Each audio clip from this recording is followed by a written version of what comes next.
We got to do what needs to be done for black people, for the whole black world. Because as we go, the whole diaspora goes. Because everybody looks to blacks in America as the leaders.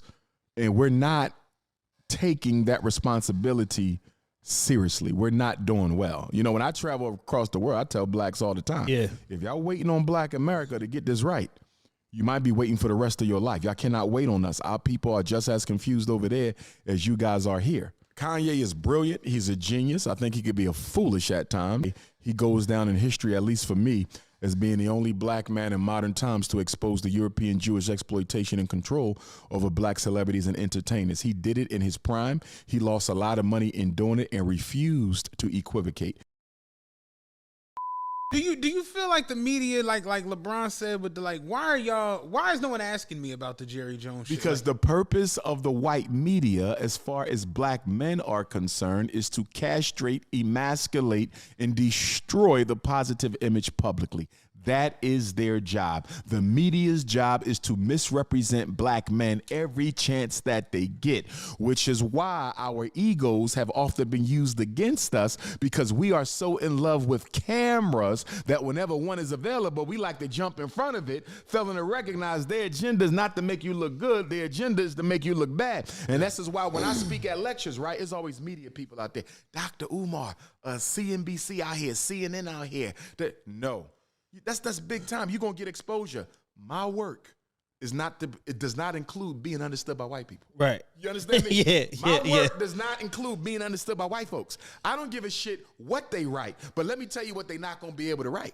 They're not going to be able to say, I contributed to their public lynching of me in their newspaper. Yeah, they're not going to be able to misquote you. Yeah, you're not going to be able to misquote, because I'm not giving you shit. Yeah. So whatever you say is what you think. You're not going to be able to say, and Dr. Johnson said, unless they let you into the lecture, and I don't even want them letting you into the lecture, but I don't have no control over that. But I am not interested into talking into white media people. Now, if they catch me, I'm not running from them. You feel me? But if I'm asked if I want it, no. White people are not going to serve us any good. White media is one of the most important aspects of the white military domination of black people. We don't need a media. We need our own. I agree with our own media. We definitely need our own media, bro. We absolutely one need our own One of the media. conferences we're going to have at FDMG is a black media. We need a global black media.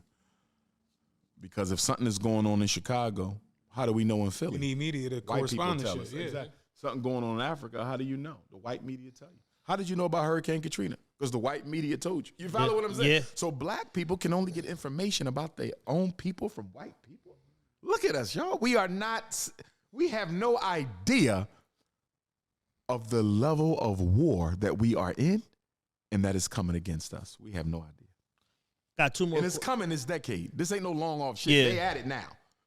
They at it now. Mm-hmm. These next 7 years going to be hell for black folks. We better get ready. Yeah. China has made themselves indispensable because most people in the world live off of less than $1 a day. Mm-hmm. We sell all the dollar store shit. China sells all the dollar store shit. So when you tell people not to mess with China, how are you going to do that when they got the flip-flops, the cheap clothes, the cheap soap? Yeah, we remember the documentary? What you mean get rid of China? We can't afford to buy from France. Right. We can't, you follow what I'm saying? Yeah. So for the poor people of the world, China got it. It's whole export shit in China where they just ship out fake shit. Like I'm talking about tankers. Me and Dan was watching the documentary. Like they got a mall over there. It's all fake shit. I was in there. Yeah, the whole mall is just fake shit. I walked through the mall. Yeah, we was watching the documentary. This shit was nuts. It blew my mind because I'm like, yo, this is a real mall like the fashion district. Yeah. Everything is bootleg. Right. They had the Air Jordans on there. The Jordan was upside down. You feel me? Yeah. Like you can still Jordan tell had a BBL. they had a true religion. But let me tell you why I couldn't buy nothing. You want to know why I couldn't buy nothing? There? As you know, the Chinese people are much smaller than African people. Yeah. Right. I couldn't fit Nothing. and I was pissed. Yeah. My dad ordered a hoodie. Polo, Gucci. My dad ordered a hoodie. The shit, he was like, "Yeah, I got a 4X, so be big." Swear to God, that shit was too tight for you. Like, yo, this ain't no fucking 4X. The problem you want to have. It's a 4X, F-O-R-E-X. You know, a lot of black people fly over there, buy they bootleg shit, ship it, right, come back. But if you shopping for yourself and you above 5'6", Yeah, you toast. Yeah, bro, I couldn't find nothing in China I could fit, bro. Nothing. I can believe it. Nothing. And guess what? Guess who love watermelon and fried chicken more than us? Oh yeah, Chinese. Yeah. they love watermelon. That's their shit. Watermelon and fried. I said, yo, these are the real fucking black folks. The Chinese chicken and watermelon. It was amazing over there, bro. And true story, no disrespect to the Chinese people. I'm only telling what I was told. At night, people in China do not leave their dogs out in the yard because people will cook them. Straight up. That's vicious. Straight up. Leave Fido outside. Leave Fido outside. Yeah. People do not leave their dogs out. They say, Hey. yes, people will cook and eat the dogs. So if they do that in China, Yeah. now we know why them chicken wings feel like yogurt.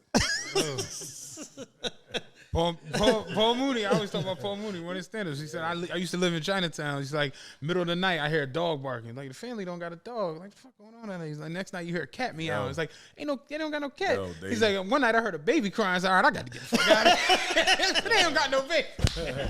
Got no baby. He said, but that's why all that shit be $2 a bowl.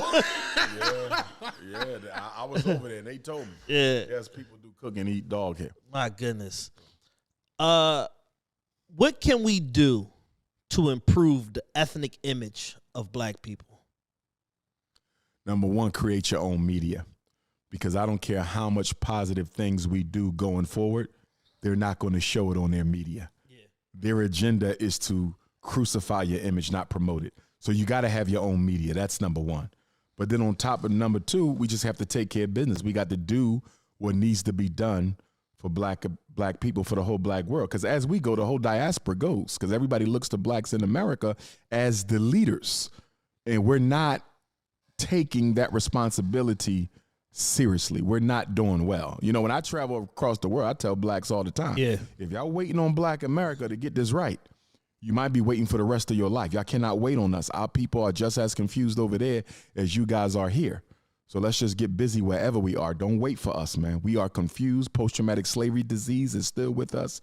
Don't wait on us. We're more concerned about being Americans than being liberated Africans. My last question.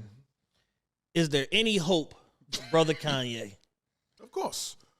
Kanye is brilliant. He's a genius. I think he could be a foolish at times, but there's hope for him. You know, at the end of the day, he goes down in history, at least for me, as being the only black man in modern times to expose the European Jewish exploitation and control over black celebrities and entertainers. He did it in his prime. He lost a lot of money in doing it and refused to equivocate. He remained unapologetic even in the face of seeing his assets dwindle. I can only respect a man like that. But on top of that, I need Kanye to make up his mind whether he's going to be a fighter for the black cause or a fighter for the multiracial cause, because he keeps going back and forth. I see too much vacillation, too much seesaw, too much give and go. You either for us or you for everybody. Make up your mind. And if you want to be a multicultural activist, so be it. Just let that be clear. If you want to keep on dating white girls, so be it. Just let that be clear, because if that's the direction you want to go in, then I can just cross you off my list of black men who I will respect and honor. You understand me? Yeah, I can stop expecting a certain thing to come from you. I just know it's never going to happen. Yeah, because he keep going back and forth. And, like, you know, no black man who cares about black people is a Trump supporter. Impossible. You're not a Biden supporter either. You're off that total I was about to say, dichotomy. I don't think you support anything. No, you're off. You want independence. You want an independent black political party, caucus, okay, or union, where we can stop being exploited by the Republican Democratic dictatorship and push our own agenda on elected officials. That's what you should be going for. You know, but by pushing Trump, you're keeping us tied into the Republicans. By pushing Biden, you're keeping us tied into the Democrats. And anybody who's keeping you tied into a white person or a white racist political party at all that has no solutions or intent to create any solutions for your people cannot be a resource. They cannot be trusted. Absolutely. Independence is the goal. Independence in all things. Are there any, I know I said that was the last question. Are there any politicians or people out here in that political realm that Dr. Umar feels like black folks can trust or put our faith in? Dr. Claude He's Anderson. a brilliant man. Brilliant man. Dr. Claude Anderson a lot. Yeah, Dr. Claude Anderson. He's of age, so I don't know how much he could actually do at this point. Yeah. But he's somebody I would work with. I think David Banner and T.I., I think they pretty serious about what we need to have done amongst the celebrity class. There's a lot of people who you don't know because they're not on social media who are out here working and moving and doing things like that. And one of the things we want to do at FDMG is I want to start meeting. That's why I can't wait to get the school ready so we can start having some meetings and bring some of these people together and let's sit down and set some policy and start creating some programs and systems and institutions so we can save and serve our people. You know, that's the next stage of this. Yeah. You know, I'm glad that God blessed me with the school because I've been speaking all the time, speak. And I think so many people put me in a speaker's box. You know what I mean? I'm much more than that. And I'm glad the school is here so people can see me make that transition from orator, you understand, to institution builder. Yeah. That was a transition that I very much needed to make.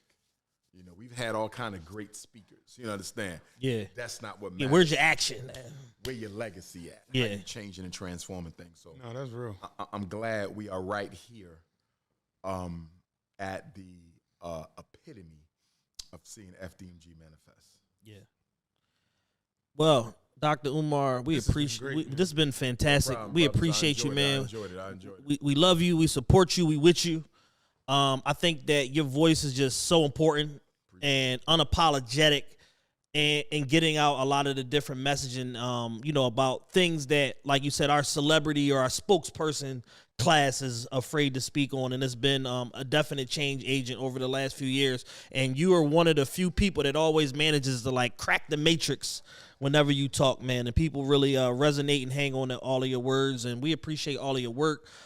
Congratulations on the school. It's authentic. Yeah. And you know, Yeah. that's the biggest thing. I didn't mean to cut you Yeah, off. yeah. Because where we are at times in media, it's like A, B, C, D, E, F, G. Like people run the same gauntlet almost. Yeah. And it's like, even if you don't agree, it's authentic. This is Yeah. what I stand on. This is Yeah. how I feel. This is what I believe in. So I always respected it. And what I always tell people, my goal is not to turn you into an Ifa Tunde robot.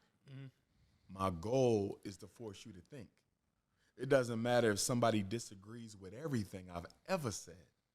If in me saying it forces you to a reassessment Yeah, look in the mirror. of your political positions and views, then I succeeded.